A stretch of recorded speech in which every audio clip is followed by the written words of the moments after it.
At 11, we have a conversation with the chief. LAPD Chief Jim McDonnell will join us once a month to address important topics related to public safety and department policies. NBC4's Conan Nolan is leading the conversation. Conan and the chief are here now in the studio. Gentlemen. Hi, Kathy. Well, let's talk about grenades, Chief. I'm just teasing you.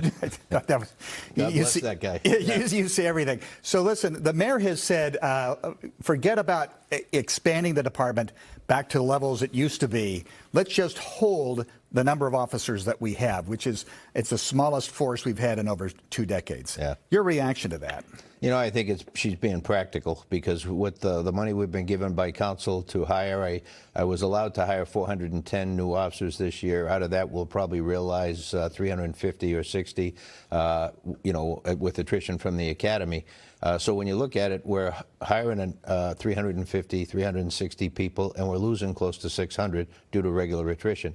And so when you look at that, we're going in the wrong direction. If we can get to a position where the council gives us the funding to be able to hire to attrition even, then we're holding the levels, but we're nowhere near that now. Well, if the crime rate is going down, do you need as many officers? You know, absolutely. When you look at the officer per capita ratio with us and other cities, we pale in comparison to the major U.S. cities, about half of what they have in New York and Chicago. And so I use the analogy, a baseball analogy. If they are fielding 9 fielders, we have just over 4. And no matter how good you are at baseball, if you have 4 people on the field, you're going to fatigue factor, officer safety factor, and on and on. We see street takeovers continues to be a problem. That one downtown a couple of weeks ago, that was awful. That was awful. I mean, they went into a high-end apartment and started. Yep. So is that a lack of intelligence? Are you monitoring? I mean, how do you fight that? Yeah, we do. From the intelligence standpoint, we're scouring the web to be able to see where these are going to occur. You don't hear about the ones we disrupt, which are a significant number, where we get there before they do, create a deterrence, and they go somewhere else, or they don't do it that night. So a lot of that is going on. I'm very proud of the work our folks are doing, but any of these is too many, because you look at the type of activity going on. There's gang activity there. There's shootings.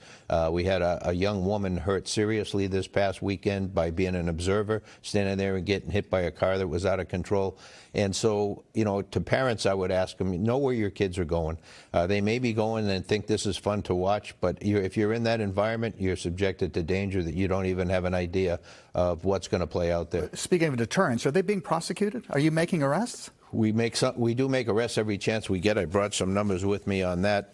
You know, our posture is zero tolerance. We do have a street racing task force that it's LAPD, our motors, our traffic units, as well as the task force. Other agencies throughout the LA County region and the CHP have been a great partner to us. Then year to date, we've responded to 90 street takeovers, made 383 stops, issued 366 citations, and arrested 80 people. We've impounded 114 vehicles, so we're doing what we can. That challenge is you get to these, and they're done pretty spontaneously over social media.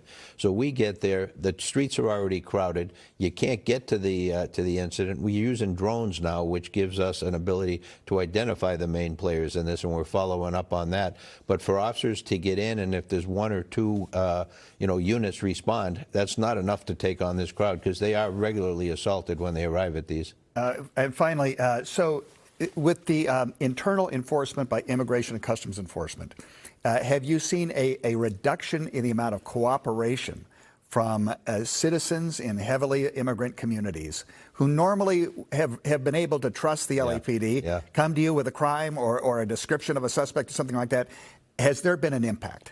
You know, thanks for the question, because we've worked very hard, my whole time, 45 years, you know, in this business, worked very hard to develop trust with all of our communities. We have 57.7% of our sworn police officers on the job are Latino at the LAPD. So they come from the community. Many of our senior lead officers, who are our main point of contact with the community, they grew up in those communities. So they know people, they still have families there, and there is a level of trust. We work hard at that, you know, throughout everything we do. We saw a dip in June of people willing to call the police because of the uncertainty of what was going on. We've done everything we can to be able to let people know that we are not in the immigration enforcement business, and haven't been since Daryl Gates changed the policy back in 1978, 79. And so for a long period of time, our policy has been such that that's something we don't engage in an effort to try and be able to maintain and the trust of all of the communities that we served. And it's worked pretty well for us for half a century. Chief McDonnell, thank you very much for taking the time.